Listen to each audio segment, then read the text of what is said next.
O meu primeiro bom dia vai para Deus, porque é Ele quem me dá a chance de acordar e viver mais um dia.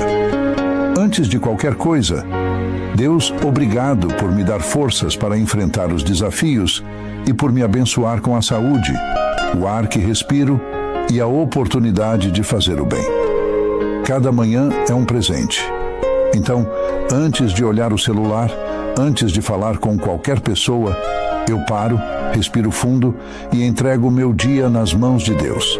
Peço a Ti, Deus, sabedoria para tomar as decisões certas, paciência para lidar com os imprevistos e amor para tratar todos ao meu redor. Começar o dia assim, com Deus no coração, me dá paz e confiança para seguir em frente, sabendo que Ele está sempre ao meu lado, guiando meus passos. É a forma mais simples e sincera de dizer: obrigado, Deus, por mais um amanhecer.